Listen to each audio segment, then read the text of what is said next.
بسم الله الرحمن الرحيم. الحمد لله رب العالمين حمد الشاكرين. الصلاة والسلام على سيد الأنبياء والمرسلين سيدنا ونبينا وشفيعنا ومولانا محمد وعلى آله وأصحابه الطيبين الطاهرين. قدرمنو اوریدونکو د ژوند د لارې د خپرونې مینوالو، السلام علیکم ورحمت الله وبرکاته. ستاسو روغتیا او خوشحالي د پاک رب نه غواړم، په دې هیله چې د صحت او عافیت جامې پر تن ولرئ او خوشحالي مو په برخه وي. دا دی زه محمد یاسین فهیم د ژوند د لارې د خپرونې په وړاندې کولو کې ستاسو په خدمت کې یم. زموږ د نن ورځې د خپرونې موضوع بیا هم د اسلام د پیل اتلې میرمنې. درنو اوریدونکو، د اسلام د پیل د اتلو میرمنو څخه یوه اتله میرمن حضرت ام سلیم بنت ملحان رضی الله تعالی عنها ده.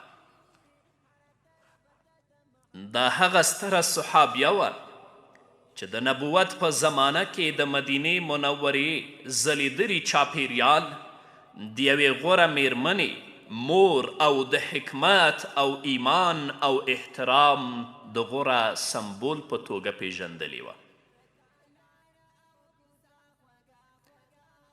دا د انصارو له هغو میرمنو څخه وه چې تاریخ یاد تلپاتې ساتلی او نوم یې ځلانده پاتې دی. اسلام یې تر ډیرو وړاندې راوړی او له رسول الله صلی الله علیه وسلم سره یې بیعت کړی و. په پیغمبر علیه السلام ایمان راوړ او هغه یې په رسالت کې ریښتونی وګڼه. همدې ریښتینولي ام سلیم د ځلانده میرمنو په کتار کې حساب کړه. خپل ځان او کورنۍ یې د الله د دین لپاره وقف کړه او زوی د الله رسول ته د خادم په توګه ډالۍ کړی و.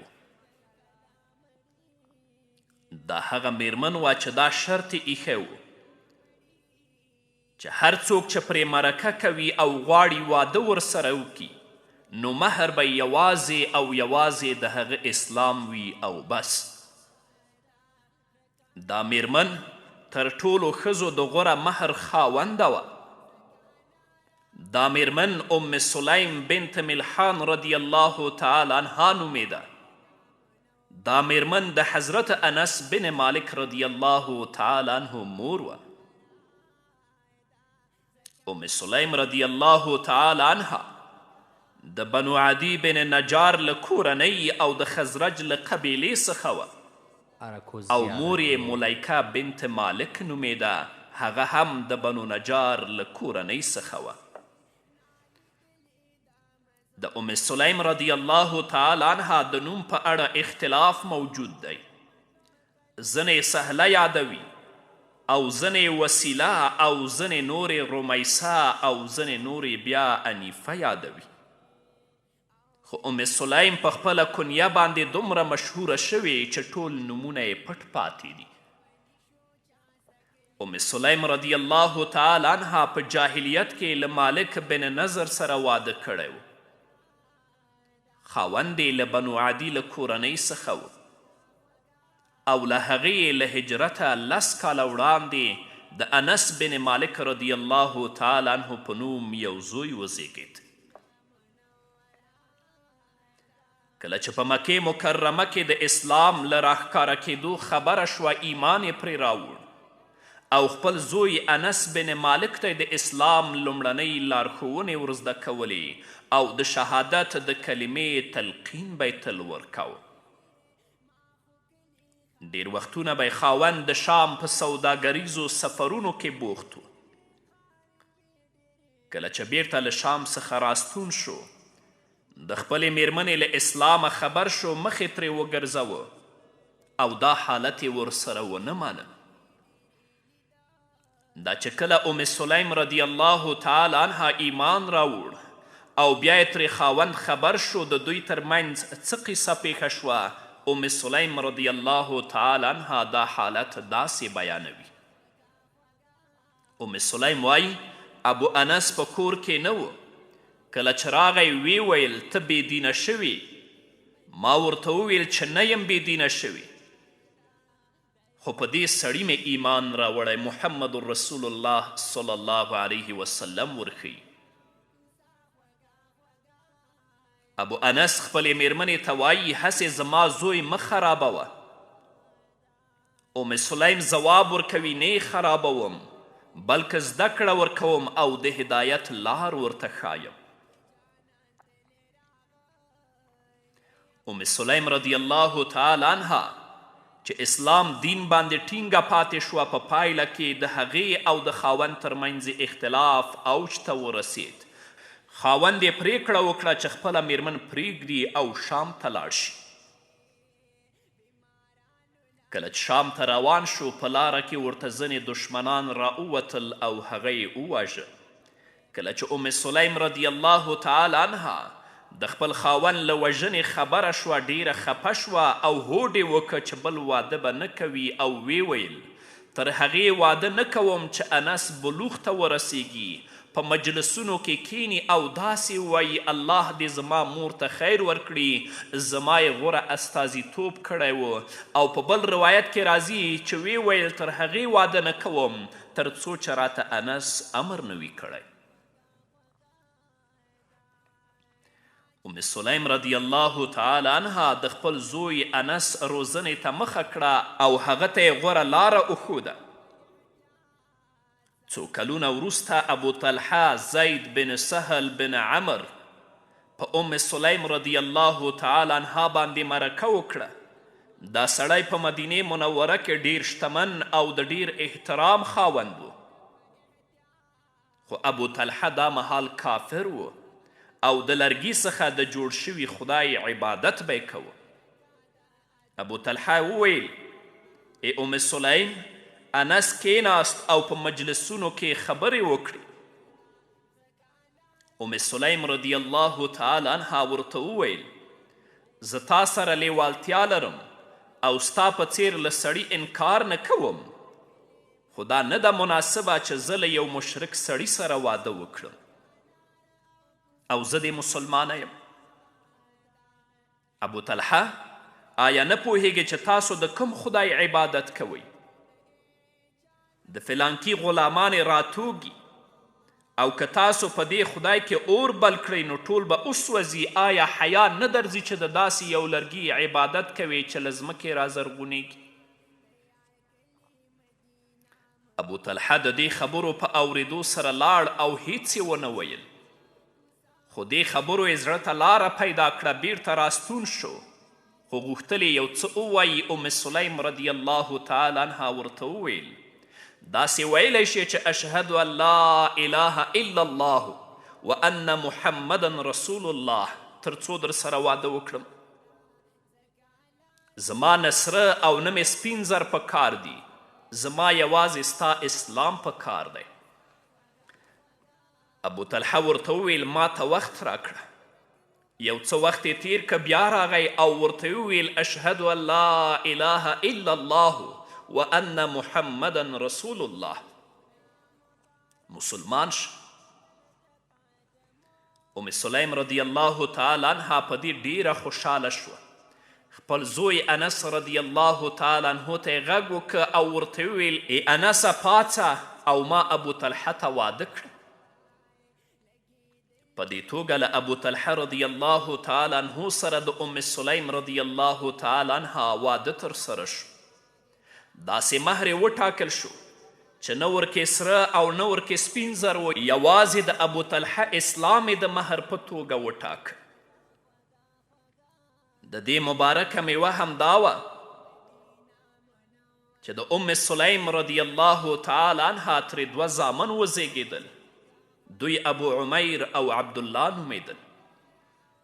پیغمبر علیه الصلاة والسلام مدینې منورې ته هجرت وکړ. له هجرت سره سمې تاریخ بیا را ژوندی که د پیغمبر علیه الصلاة وسلام له راتګ سره سم چې ټولو خلکو ورته خوشحالۍ وکړه ام سلیم رضی الله تعالی عنها له لومړیو کسانو څخه وه چې بیعت یې ورسره وکړه پیغمبر علیه الصلاة وسلام ترې بیعت واخیست چې په نیکو کارونو کې به یې نافرماني نه کوي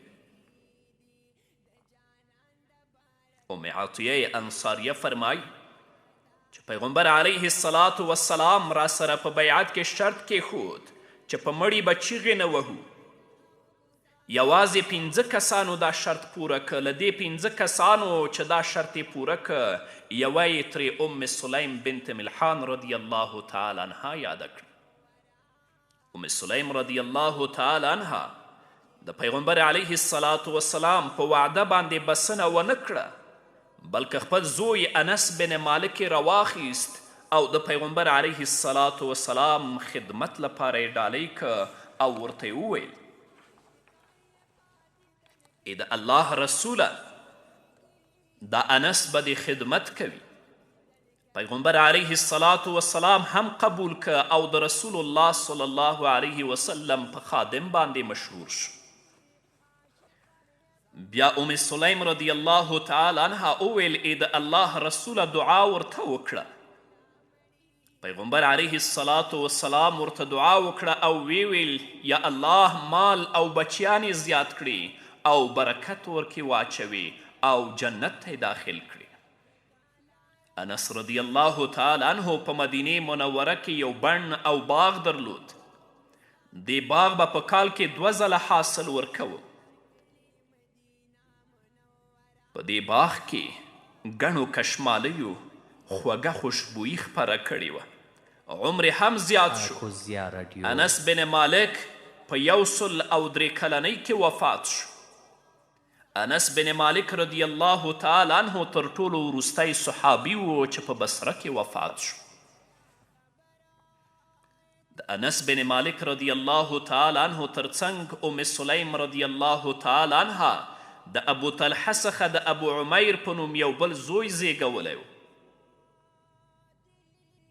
ابو عمیر یوه کوچنۍ مرغۍ درلوده او تل به یې ورسره لوبې کولې یوه ورځ یې مرغۍ مړه شوه ابو عمیر په مړینه ډیر زیات خفه شو پیغمبر علیه الصلاة وسلام په ام سلیم داخل شو ماشوم یې ولیده بیا یې ورته ویلې ای ام سلیم دا زوی دې ولې داسې خفه ښکاري ام سلیم ویلې ای د الله رسوله مرغۍ یې مړه شوې ده ده به ورسره لوبې کولې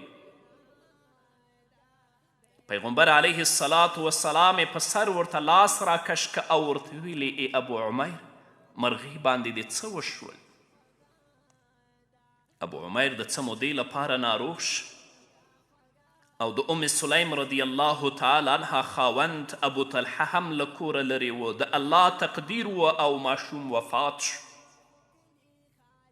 ام سلیم رضی الله تعالی عنها د خپل ماشوم زوی په مړینه ډیر صبر وکړ ابن سعد په خپل طبقات کې لیکي ام سلیم رضی الله تعالی عنها خپل زوی ته غسل ورکه او کفن یې ورته واغوست کالي یې پرې ور واچول او وی ویل له ما پرته به بل هیڅوک ابو طلحه نه خبروي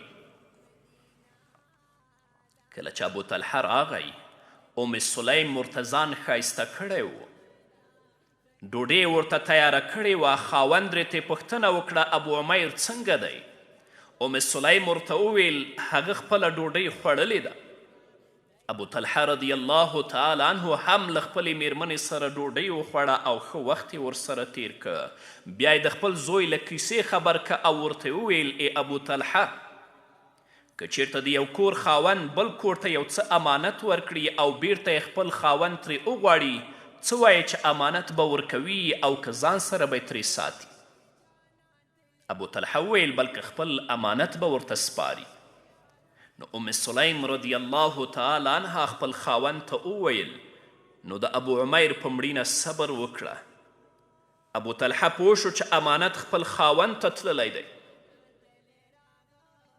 سمدلاسه پیغمبر علیه الصلاة وسلام ته ورغی هغه ته د ام سلیم رضی الله تعالی عنها ټوله قصه بیان کړه پیغمبر علیه السلام ورته وفرمیل الله ستاسو په تیره شپه کې برکت اچولی دی.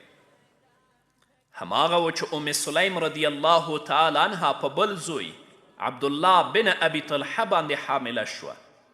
دا هغه ښځه وه چې له رسول الله صلی الله علیه وسلم سره بیعت کړی و چې په مړي به سورې او چیغې نه وهي.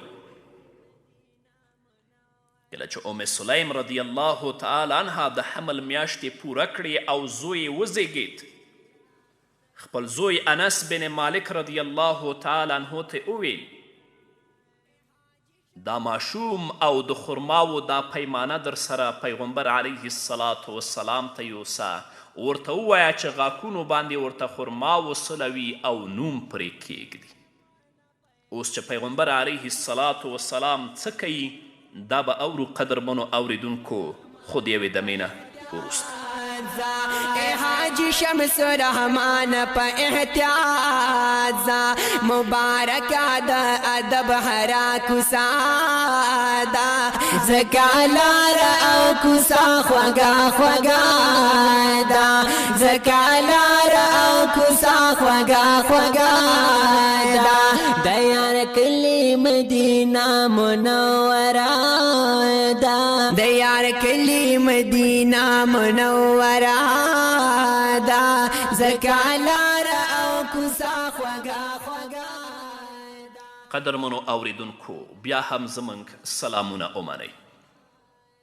حضرت انس رضی الله تعالی عنه فرمایی پیغمبر علیه السلام ته راغلم، نو پیغمبر علیه السلام د دې ماشوم پښې ورته وغځولې او تکیه یې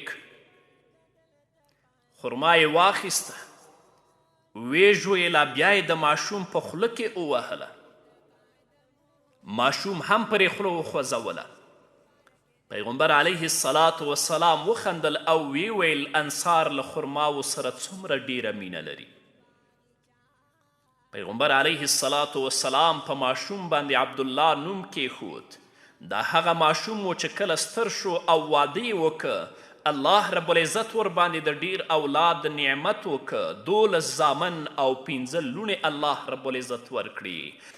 له دوی څخه یې 10 کسانو قرآن کریم حفظ کړی و. ام سلیم رضی الله تعالی عنها له رسول الله صلی الله علیه وسلم سره په ګڼو جګړو کې برخه اخیستې وه. ټپیان به یې پټۍ کول، تږو ته به یې اوبه ورکولې او شهیدان به یې لیږدول. د هجرت په 2م کال د احد په غزا کې مټې راونغاړلې او له اړو کسانو سره یې مرسته کوله. حضرت انس رضی الله تعالی عنه وایي حضرت عایشه او ام سلیم رضی الله تعالی عنهما مې دواړه ولیدې چې مټې رانغاړلې وي، دواړو په خپلو مټو باندې د اوبو لوښي رانیولي وو او د خلکو په خولو کې به یې اوبه ور اچولي. د هجرت په 9م کال د خیبر په غزا کې ام سلیم رضی الله تعالی عنها د هغو کمو ښځو په قطار کې وه چې پیغمبر علیه السلام ورته په غنیمت کې برخه ورکړې وه. کله چې رسول الله صلی الله علیه وسلم اراده وکړه چې د خیبر د مشر لور صفیه بنت حیی رضی الله تعالی عنها سره واده وکړي، ام سلیم رضی الله تعالی عنها ته وفرمایل تاسو خپله ملګرې تیاره او ګمنځې کړئ. ام سلیم رضی الله تعالی عنها وایي موږ سره کیږدۍ یا نورې پردې نه وي، بیا مې 2 جامې یا 2 چپنې راواخیستې، دواړه مې په 2 ونو پورې وتړلې او پرده مې جوړه کړه او ښځه مې پیغمبر علیه السلام ته تیاره کړه. کله چې د مصر مشر مقوقس پیغمبر علیه السلام ته د ډالۍ په توګه ماریې قبطیه او د هغې خور سیرین راولېږلې، دوی دواړه پیغمبر علیه السلام د ام سلیم رضی الله تعالی عنها په کور کې میشتې کړي. ام سلیم رضی الله تعالی عنها ورته ماریې قبطیه تیاره کړه او د ناوې په څیر یې ورته ښکلې کړه. د هجرت په 8م کال د حنین په غزا کې ام سلیم رضی الله تعالی عنها ټینګار وکړ چې په جګړه کې برخه واخلي. له ځان سره یو خنجر واخیست او پټ یې وساته. خاوند پیغمبر علیه السلام ته وویل دا د ام سلیم له ځان سره خنجر اخیستی. ام سلیم رضی الله تعالی عنها وویل ای د الله رسوله دا مې ځکه اخیستی که چیرته راته کوم مشرک رانږدې شي خیټه به یې ورڅیرې کړم. کله چې د حنین په غذا کې د پیغمبر علیه السلام چاپیره ځینې جنګیالي مات شول، ام سلیم رضی الله تعالی عنها د هغو 100 کسانو په ډله کې وه چې له رسول الله صلی الله علیه وسلم سره نږدې پاتې شوي وه او دفاع یې ترې کوله. پیغمبر علیه السلام چې کله ډله په تیښته ولیدې، ام سلیم رضی الله تعالی عنها ورته وویل زما پلار او مور دې درنه قربان شي، دا کسان چې له تا تښتي داسې ووژنه لکه د دښمن په څیر، دوی سره همداسې کار ښایي. د الله رسول صلی الله علیه وسلم ورته وویل الله زمون کافی دی. په دې ترتیب ام سلیم رضی الله تعالی عنها په جنگ او سوله کې پیغمبر علیه السلام ته نږدې وه. پیغمبر علیه السلام به کور ته ورتللو او هلته به د غرمې خوب کاوه. د پیغمبر علیه السلام په شتون به د هغې خواړه او کور برکتي کېده. کله چې ابوبکر صدیق رضی الله تعالی عنه د هجرت په 9 کال مسلمانان حج ته روان کړل، ام سلیم رضی الله تعالی عنها هیله وښوده چې هغه هم ورسره وی. کله چې بیرته حاجیان راستانه شول، پیغمبر علیه السلام ته شکایت وکړه او ورته وویل ای د الله رسوله زما خاوند 2 سپرلۍ لرلې، پر یوه سپرلۍ هغه حج وکړه او بله یې دلته پریښې وه او موږ پرې خرماوو ته اوبه راوړلې. پیغمبر علیه السلام ورته وویل کله چې د روژې میاشت راغله عمره وکړه، په روژه کې عمره د حج هومره ثواب لري. ام سلیم رضی الله تعالی عنها د هجرت په 10 کال له رسول الله صلی الله علیه وسلم سره په حجة الوداع کې برخه واخیسته او حج یې وکړ. په لاره کې به پیغمبر علیه السلام صحابه و کرامو ته سپارښتنه کوله چې په ام سلیم رضی الله تعالی عنها پاملرنه وکړي. انس بن مالک رضی الله تعالی عنه له ام سلیم رضی الله تعالی عنها څخه روایت کوي، وایي چې هغه د پیغمبر علیه السلام له میرمنو سره وه. د انجشه په نوم یو کس هغوی په سپرلیو سپرې کړې وې. پیغمبر علیه السلام هغه ته وویل میرمنو باندې پام کوه. د پیغمبر علیه السلام دا وینا په دې دلالت کوي چې پیغمبر علیه السلام په ښځو باندې تل د مهرباني او نرمي لارښوونه او ټینګار کړی دی. ام سلیم رضی الله تعالی عنها د پیغمبر علیه السلام له وفات وروسته تر ډیره ژوندی وه. ام سلیم رضی الله تعالی عنها له پیغمبر علیه السلام نه ګڼ احادیث روایت کړي. ډیر حدیثونه یې د ښځو د احکامو، طهارت، لمونځ او غسل په اړه دي. له ام سلیم رضی الله تعالی عنها څخه روایت دی، هغه وایي چې ما وویل ای د الله رسوله وصیت راته وکړه. پیغمبر علیه السلام وفرمیل ګناهونه پرېږده، ګناهونه پرېښودل غوره هجرت دی او د فرض لمنځونو پاملرنه کوه، همدا غوره جهاد دی او د الله ذکر ډیر کوه. کله چې سبا له الله سره مخامخ کیږي له ذکر ورته بل څه ډیر خوښ نشته. او په یو بل روایت کې راځي چې ام سلیم رضی الله تعالی عنها له یو مشکل سره مخامخ وه. پیغمبر علیه السلام ته راغله. پیغمبر علیه السلام ورته وویل کله چې دعا کوي د دعا نه مخکې لزله سبحان الله ووایه، لزله الحمدلله ووایه، لزله الله اکبر ووایه، بیا دعا وکړه الله به د مشکل حل کوي. ام سلیم وایي ما همداسې وکړه، الله رب العزت مې ستونزه حل کړه. نو اوس هم که تاسو یوې ستونزې یا مشکل سره مخامخ یاست له دعا نه مخکې لس ځله سبحان الله، لس ځله الحمدلله، لس ځله الله اکبر ووایئ، بیا دعا وکړئ، الله رب العزت به مو دعا قبلوي. ام سلیم رضی الله تعالی عنها د امیر المؤمنین سیدنا حضرت عثمان بن عفان رضی الله تعالی عنه د خلافت په دوران کې د هجرت په 13 کال کې وفات شوه. دا هغه میرمن وه چې خپل زوی انس بن مالک رضی الله تعالی عنه ته یې دا ویاړ ور په برخه که چې د پیغمبر علیه الصلاة والسلام خدمت ته یې وقف که. ام سلیم رضی الله تعالی عنها خپله دا ویاړ ترلاسه که چې پیغمبر علیه الصلاة والسلام ته نږدې او له هغې د دین زده کړه او احکام زده کړل. پیغمبر علیه الصلاة والسلام ورته د جنت زیری ورکړی، ورته وویل جنت ته داخل شوم، ما ته مخامخ د ګرځېدا غږ تر غوږو شو چې پام مې وکړه ام سلیم بنت ملحان رضی الله تعالی عنها روانه وه. الله دې ترې راضي شي او رب العزت دې د جنت په تلپاتې نعمتونو باندې ونازوي. نو قدرمنو اوریدونکو دا وه زموږ د دې موضوع وروستنۍ خپرونه چې ستاسو درانه حضور ته وړاندې شوه. تقریبا د اسلام د پیل د اتلو میرمنو د 19 د اتلو میرمنو واقعات ما تاسو ته بیان کړل چې 18 خپرونې شوي. بس الله رب العزت دې د خپلې رضا لپاره وګرځوي. الله رب العزت دې ما لپاره، زما والدینو لپاره او د ټولو مسلمانانو لپاره د آخرت ذخیره وګرځوي. الله دې قبول کړي او تاسو چې اوریدلی دي موږ هم په خپلو دعاګانو کې هیر نه کړئ. انشاءالله تر بلې خپرونې پورې چې سره د نوې موضوع ستاسو درانه حضور ته راځم، تاسو ټول په لوی او بخښونکي الله سپارم. پاتې ژوند مو نیکمرغه، ښاد، بریالي او کامیاب اوسئ.